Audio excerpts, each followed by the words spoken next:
Amados hermanos, buenas noches. Agradecidos al Señor porque hoy terminamos de estudiar el último capítulo del segundo libro de Samuel, es el capítulo 24.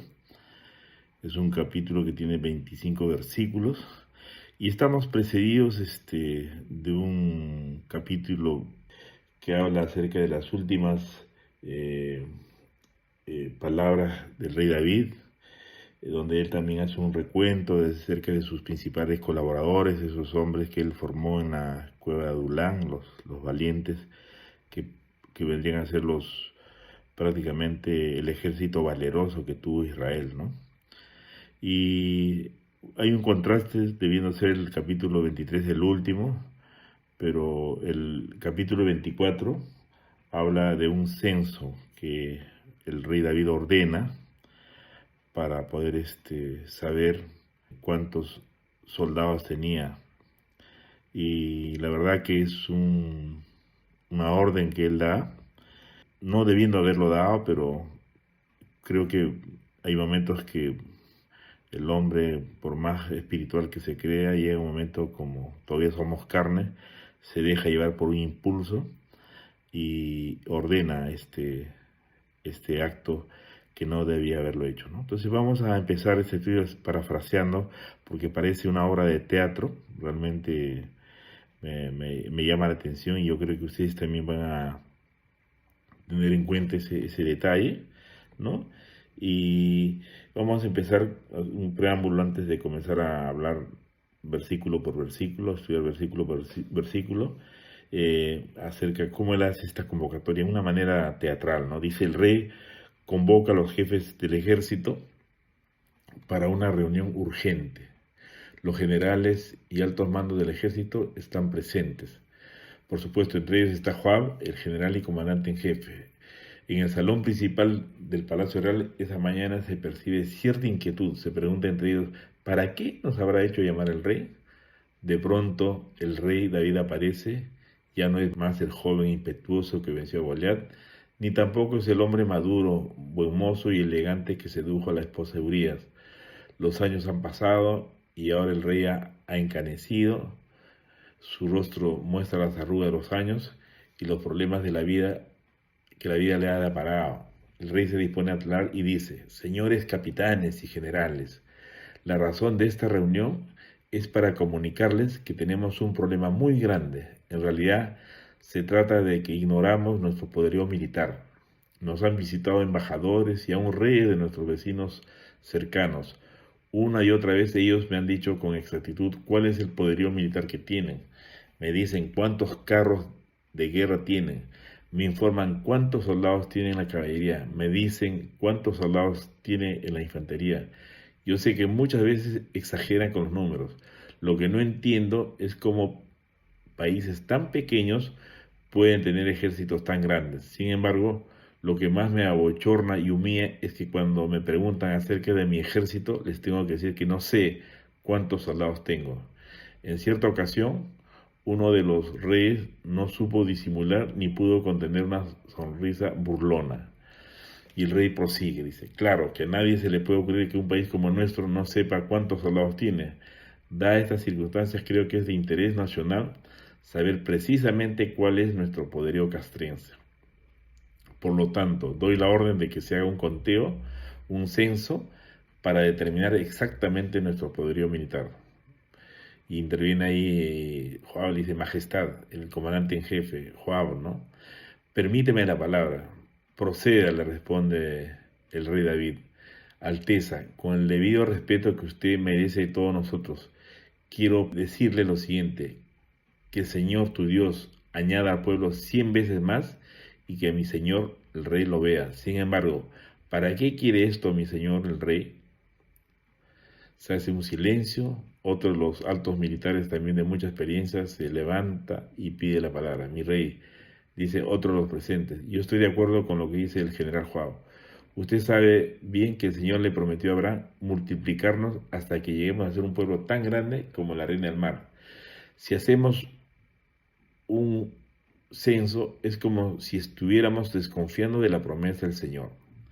Usted no ignora que nunca se ha hecho un censo desde que estamos en la tierra prometida. El rey David se enoja, su rostro se ruboriza, sus ojos adquieren ese aspecto de uno que está realmente encolerizado. Con voz fuerte pero a la vez controlada dice: señores capitanes y generales, les agradezco mucho su opinión. Lo que ustedes me expresan lo sé muy bien, pero sucede que aquí soy yo el que manda. Su voz se pone aún más grave cuando arriesga, y el que no cumple enseguida mis órdenes será removido de inmediato a su cargo. Y los militares retroceden cuidadosamente y se disculpan. Pero la palabra del rey prevaleció contra Joab y contra los jefes del ejército. Entonces los militares salen y recorren el país y hacen un censo militar determinando cuántas personas pueden ser enlistadas para la guerra. Entonces, como podemos ver, este es un preámbulo para poder empezar a estudiar estos 25 versículos del último capítulo de 2 de Samuel, ¿no? Como podemos ver, esta parte es una parte, la A, le he puesto, David ordena que se realice un censo. En los versículos del 1 al 2 dice: volvió a encenderse la ira de Jehová contra Israel, e incitó a David contra ellos a que dijese: ve, haz un censo de Israel y de Judá. Y dijo el rey a Joab, general del ejército que estaba con él: recorre ahora todas las tribus de Israel, desde Dan hasta Beerseba, y haz un censo del pueblo para que yo sepa el número de la gente. O sea, da las órdenes para que se haga el censo desde Dan, desde el punto, o sea, de extremo a extremo, ¿no? Entonces, dice: la ira del Señor se encendió contra Israel, y él incitó a David. Los traductores de la nueva versión creen que él en esta oración se refiere a Dios, porque lo escriben con mayúscula. Sin embargo, en Primera de Crónicas 21:1 nos dice: entonces Satanás se levantó contra Israel e incitó a David a censar a Israel. La mejor explicación es que Satanás incitó al rey David y es él, de 2 Samuel 24:1. Sin embargo, el Señor lo permitió expresamente como un castigo contra David. Ahora bien, suponemos que él al que se refiere al Señor, pero como descubrimos en Primera de Crónicas, ¿no? Fue Satanás quien incitó a David al realizar el censo del pueblo. Así que Dios le abrió la puerta y permitió que Satanás entrara y tentara a David. Bueno, todos sabemos, hermanos, que Satanás no puede hacer nada si es que Dios no se lo autoriza, ¿no? En los versículos siguientes dice, ¿no? Id, contad a Israel y a Judá. Esto era peligroso debido a un principio establecido en Éxodo 30:12. Cuando hagáis el censo de los hijos de Israel para contarlos, entonces cada hombre dará un rescate por sí mismo al Señor cuando los contéis, para que no haya plaga entre ellos cuando los contéis.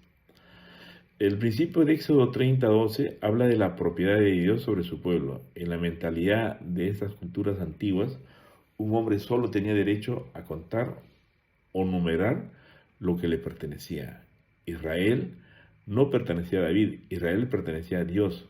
Correspondía al Señor ordenar el conteo, el censo, y si David censaba, solo debía hacerlo por mandato de Dios y a cambio de un rescate para expiar dicho censo.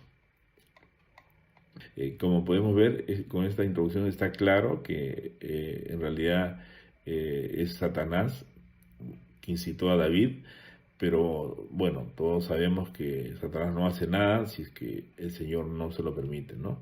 Los versículos de 3 al 4, Joab, o sea, su general, se opone al censo. Joab respondió al rey, dice: añada Jehová tu Dios al pueblo 100 veces tanto como son, y que lo vea mi señor el rey. Mas, ¿por qué se complace en esto mi rey el Señor? Pero la palabra del rey prevaleció sobre Joab y sobre los capitanes del ejército. Salió pues Joab con los capitanes del ejército de delante del rey para hacer el censo del pueblo de Israel. Dice: ¿por qué mi señor el rey desea esto? Es una pregunta que hace Joab, ¿no? Joab no temía hablar con David cuando pensaba que el rey estaba equivocado. Con el bienestar de David y de Israel en mente, Joab le pidió contacto a David que reconsiderara ese deseo insensato de censar a la nación. Joab también insinuó el motivo del conteo, el orgullo por David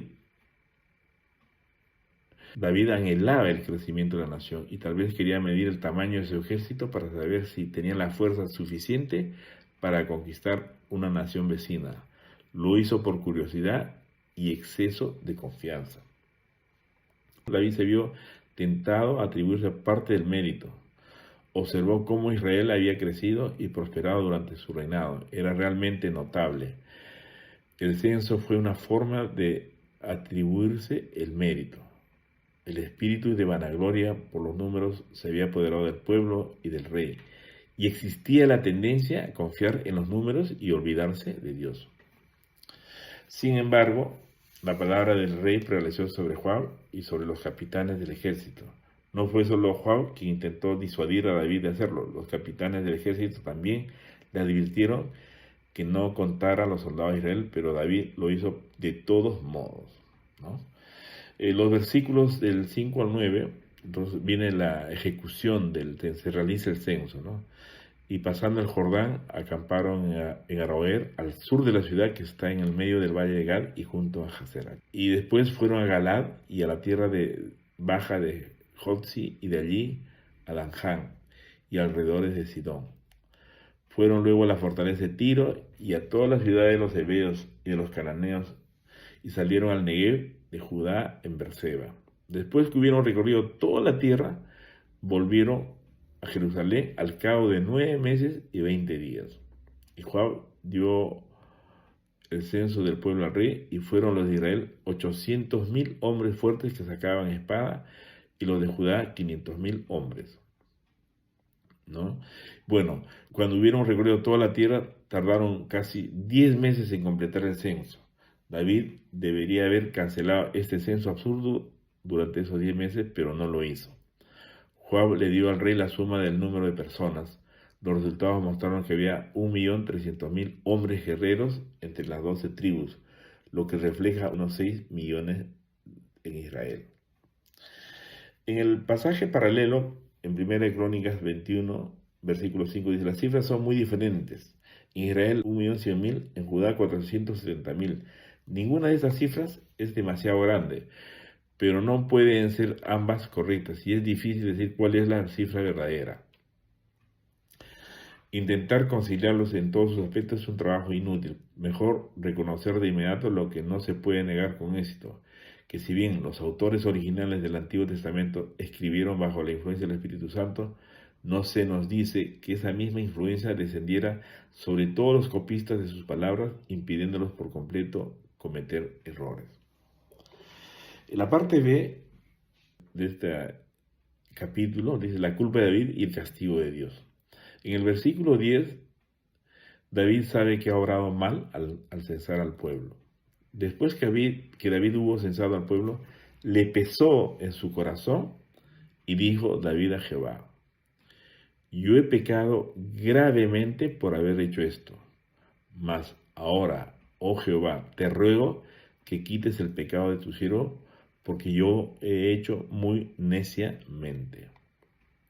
El corazón de David lo condenaba. El hombre conforme al corazón de Dios no era impecable, pero tenía un corazón sensible al pecado cuando se cometía. David guardaba un estrecho registro ante Dios. Acá podemos ver que David efectivamente reconoce que había actuado neciamente, fue porfiado, haciendo prevalecer su autoridad, que era el rey, y todos sabemos que él era un hombre de guerra, nadie podía discutir eso, pero esto no se lo había ordenado a Dios, esto había salido como iniciativa de él, por orgullo, por tratar de repente, como narraba al principio, de que por qué él no tiene las cifras exactas, y a veces los otros embajadores o reyes que lo visitaban mostraban datos que en realidad no llega, porque en realidad casi todos los reyes, los embajadores que visitaban en esa época al rey David, prácticamente eran naciones tributarias, y prácticamente él ni siquiera debería haberle prestado atención, pero bueno, ahí es donde que se llenó de orgullo, ¿no? Entonces, la segunda parte, o sea, en los versículos 11 al 3, habla de la culpa de David y el castigo de Dios. El versículo 11 al 13, a David se le permite elegir su juicio. Dice, y por la mañana, cuando David se hubo levantado, vino palabra de Jehová al profeta Gad, vidente de David, diciendo, ve y di a David, así ha dicho Jehová, 3 cosas te ofrezco, tú escogerás una de ellas para que yo la haga. Vino pues Gad a David y se lo hizo saber y le dijo, ¿quieres que te vengan 7 años de hambre en tu tierra? ¿O que huyas 3 meses delante de tus enemigos y que ellos te persigan? ¿O que 3 días haya pues peste en tu tierra? Piensa ahora y mira qué responderé al que me ha enviado. Como podemos ver, acá ya vienen las consecuencias de haber actuado locamente, ¿no? O sea, acá podemos ver que David es prácticamente confrontado por el Señor a través del profeta Gad, ¿no? Entonces dice, te ofrezco 3 cosas. Dios usó el pecado de David y el castigo resultante para revelar su corazón y su sabiduría. Su elección de las siguientes 3 opciones fue para poner a prueba a David. 7 años de hambruna. Esto sin duda significaría la muerte de algunas personas en Israel, pero los ricos y los que tenían recursos sobrevivirían. Israel tendría que depender de las naciones vecinas para obtener alimentos. Huir 3 meses antes de los enemigos, eso significaría la muerte de algunos en Israel, pero la mayoría serían soldados. Israel tendría que enfrentarse a enemigos entre las naciones vecinas. La otra opción, la tercera, 3 días de peste en tu tierra. Esto significaría la muerte de algunos en Israel, pero cualquiera podría ser afectado por esta plaga, rico o pobre, influyente o anónimo, real o plebeyo. Ahora considera y mira qué respuesta debo llevarle a aquel que me envió. O sea, el profeta le dice en esta porción, ¿no?, del versículo 13, ¿no? Y en el versículo 14, David elige los 3 días de peste.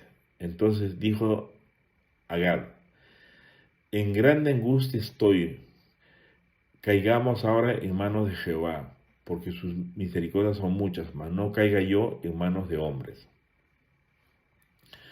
Por favor, permíteme caer en las manos del Señor. Esto significaba que David eligió los 3 días de plaga. En las otras 2 opciones, el rey y su familia podían estar a salvo de peligro, pero David sabía que debía exponerse al castigo de Dios. Si hubiera elegido la guerra, su seguridad personal no habría corrido peligro, pues ya existía una ordenanza que le impedía ir a la batalla.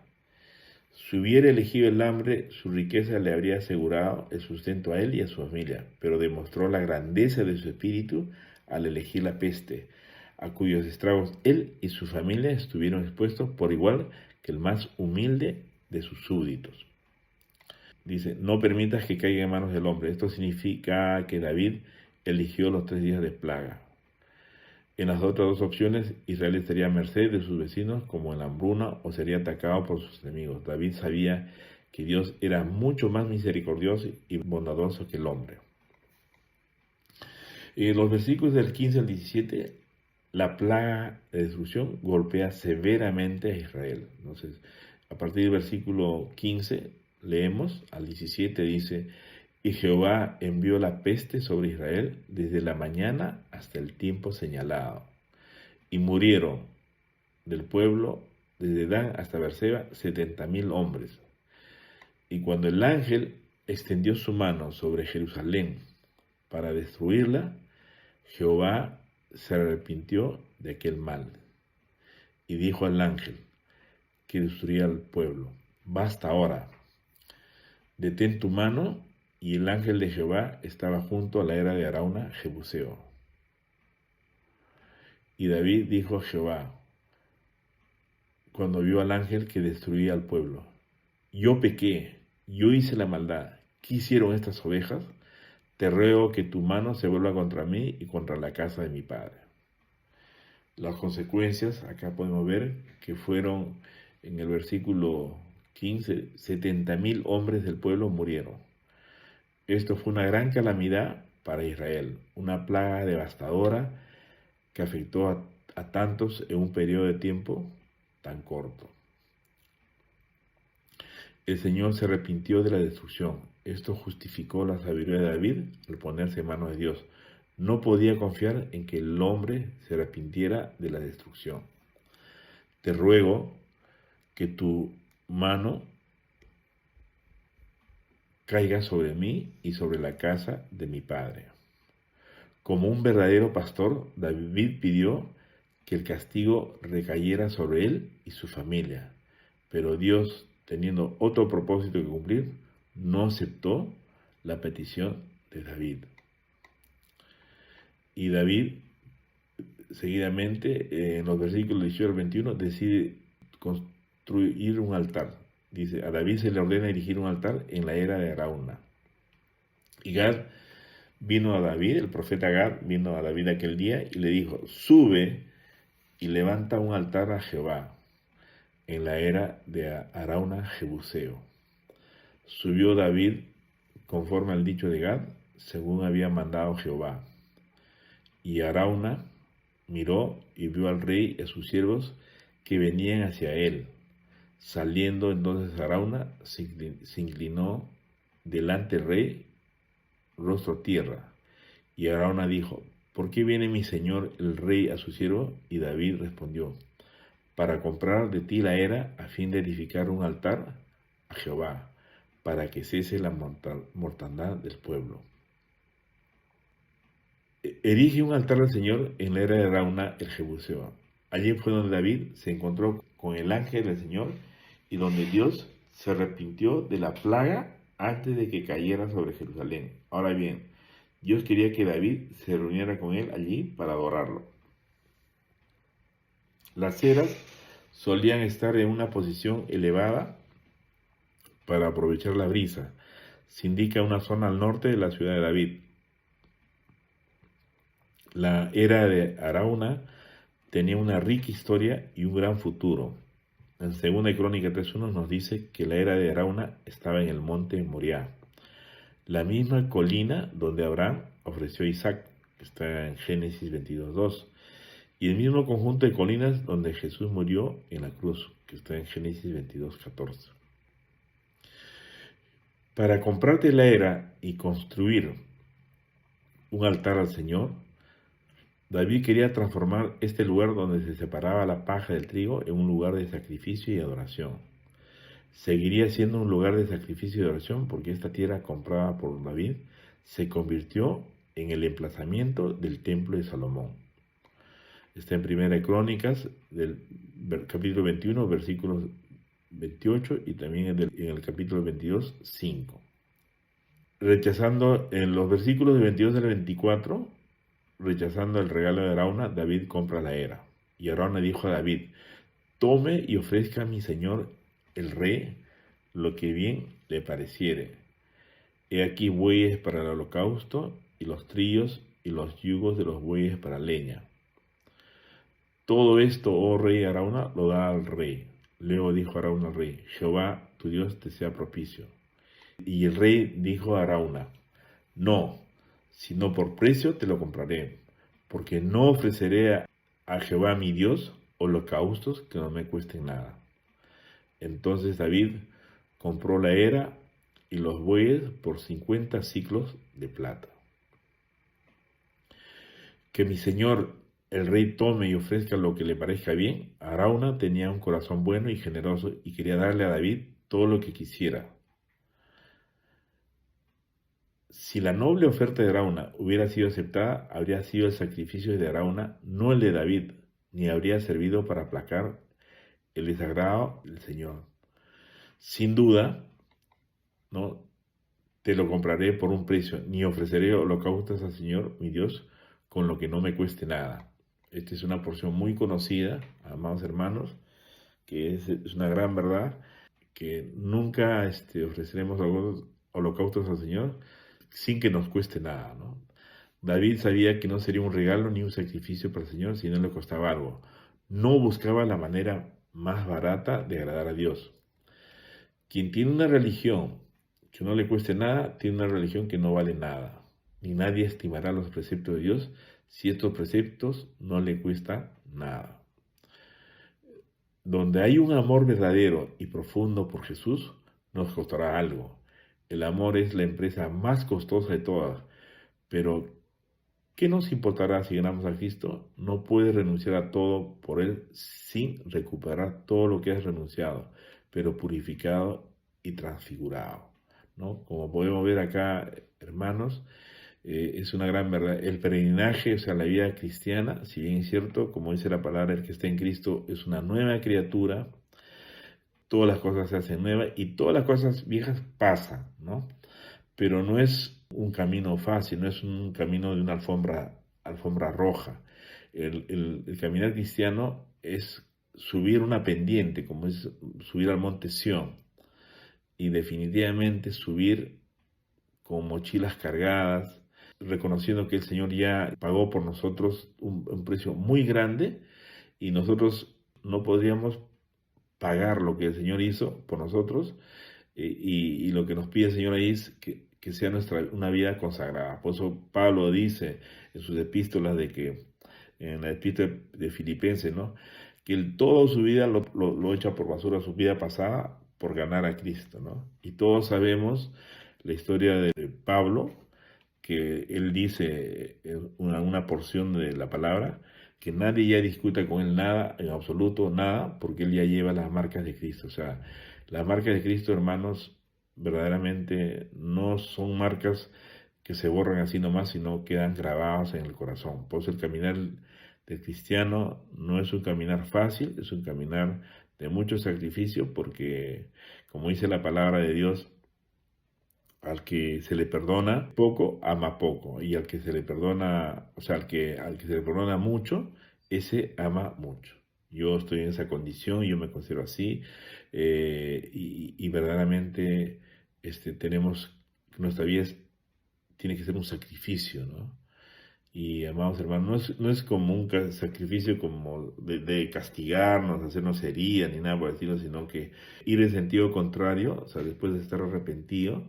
Creo que cada uno de nosotros podemos experimentar lo que cuesta seguir a Cristo, ¿no?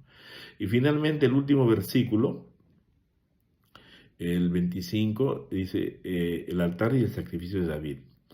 Y edificó allí David un altar a Jehová, y sacrificó holocaustos y ofrendas de paz. Y Jehová oyó las súplicas de la tierra y cesó la plaga en Israel. Como podemos ver acá, hermanos, ahí está la respuesta del Señor a lo que hizo David. Edificó un altar a Jehová y sacrificó holocaustos y ofrendas de paz. Y Jehová oyó las súplicas de la tierra y cesó la plaga de Israel. Por eso que nuestra vida, hay un cántico muy precioso que dice que nuestro cántico, nuestra adoración, nuestra vida debe subir como un olor fragante al Señor, para que el Señor reciba con agrado este sacrificio de alabanza. Y eso está desde el principio, cuando vimos la historia de Adán y de los hijos de Adán y Eva, ¿no? De Caín y Abel. Dice que el sacrificio de Abel subió como un olor fragante, le agradó al Señor, mas no le agradó el sacrificio, el holocausto que presentó Caín, ¿no?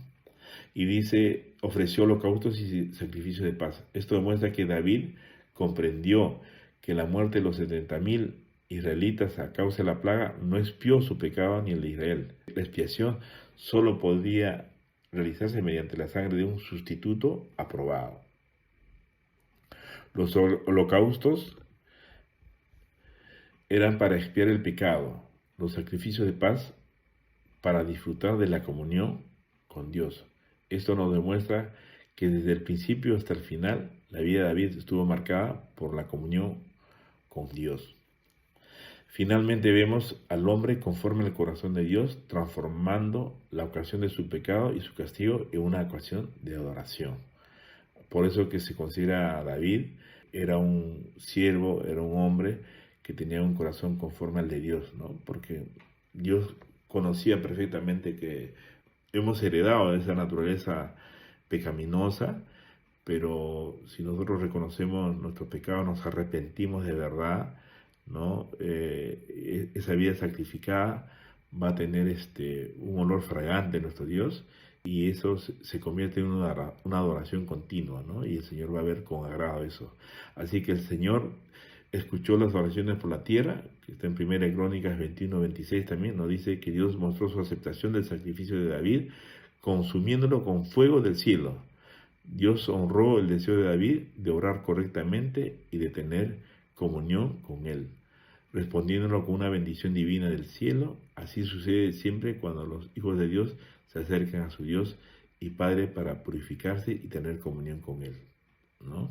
También debemos recordar, hay una experiencia cuando el pueblo estaba dividido, se veía tras los Baales, ¿no? Sobre los ídolos, y todos sabemos la historia del profeta Elías, ¿no? Que es por lo que habla el Señor siempre, que nosotros tenemos que tener en los últimos tiempos el espíritu de Elías, ¿no? Que prácticamente desafió a toda la nación para saber en pos de quién debemos caminar, en pos de Dios, en pos de los Baales, ¿no?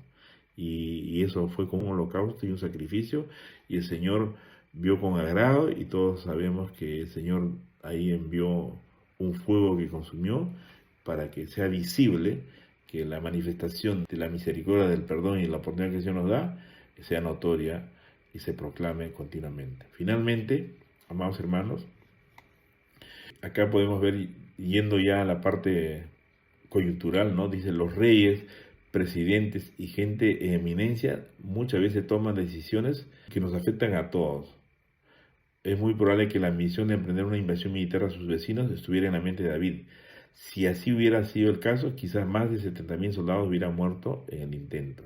Entonces, como podemos ver, amados hermanos, nosotros estamos sufriendo como peruanos. Nosotros como cristianos estamos prácticamente bajo la sala de nuestro Señor, pero la gente que no conoce a Dios sufre las consecuencias de las malas decisiones de los gobernantes, ¿no? Nosotros ya tenemos experiencia, estamos en plena recta final de lo que va a acontecer en nuestro país, y nuestra oración, el sacrificio de adoración continua que hemos elevado a nuestro Señor, está permitiendo que nuestro Dios escuche para que se termine prácticamente todo este problema que los malos gobernantes ocasionan con el pueblo, y al final los más afectados son prácticamente los más vulnerables, los pobres, los que no tienen capacidad de discernir, los que no conocen, porque la palabra de Dios dice que por falta de conocimiento el pueblo perece, ¿no? Entonces, el capítulo 24 de 2 Samuel relata finalmente un censo no autorizado de Israel ordenado por David. Este acto de orgullo y autosuficiencia resultó en una severa plaga. Entonces, pero gracias a Dios que David se arrepintió, hizo todo lo posible, reconociendo su insensatez, y vemos finalmente cómo el Señor en el último versículo, y así termina este libro precioso, que nos inspira y que debe servirnos también a nosotros para evitar cualquier error que podemos cometer, amados hermanos, ¿no? O sea, nosotros debemos siempre ser dependientes de Dios. La autosuficiencia versus la dependencia. Estos pasajes nos recuerdan el peligro de poner nuestra confianza en nuestros propios recursos, a números, riquezas o capacidades, en lugar de Dios. Y finalmente se termina este capítulo, el lugar del templo. Históricamente el terreno comprado por David en este capítulo se convirtió en el sitio exacto donde Salomón edificaría más tarde el templo de Jerusalén, y también muy cerca es el monte Moriah donde sacrificaron a nuestro Señor Jesucristo para que Él nos salve a todos. Con esto, amados hermanos, damos por concluido el capítulo 24, que es el último capítulo del segundo libro de Samuel, que es un libro muy interesante porque es un libro que es la transición de los libros de jueces para ya establecer el gobierno teocrático en Israel.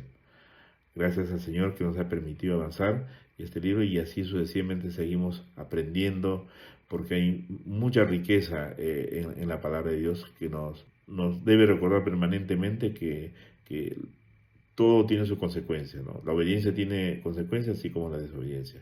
Gracias a Dios, hermanos, y podemos cerrar este capítulo. Que el Señor los bendiga y siga poniendo ese deseo continuo de anhelar más las cosas de Él.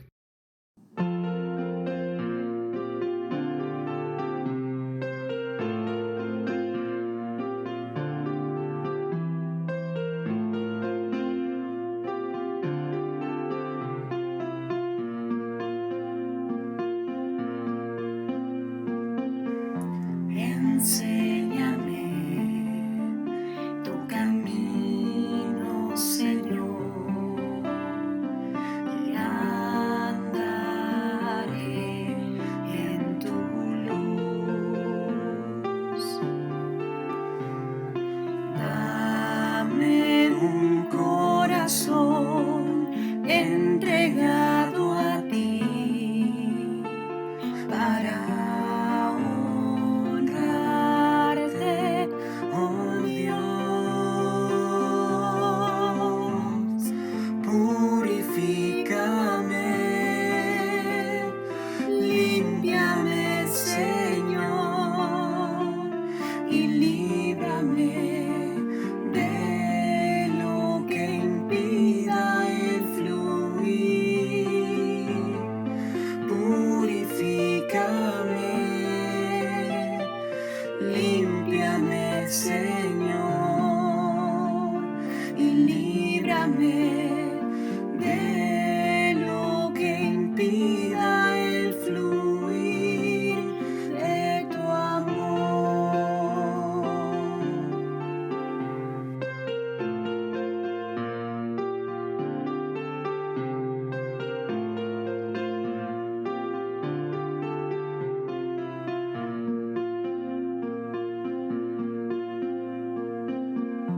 Enséñame tu camino, Señor, y andaré en tu luz. Dame un corazón entregado a ti para honrarte, oh Dios. Purifica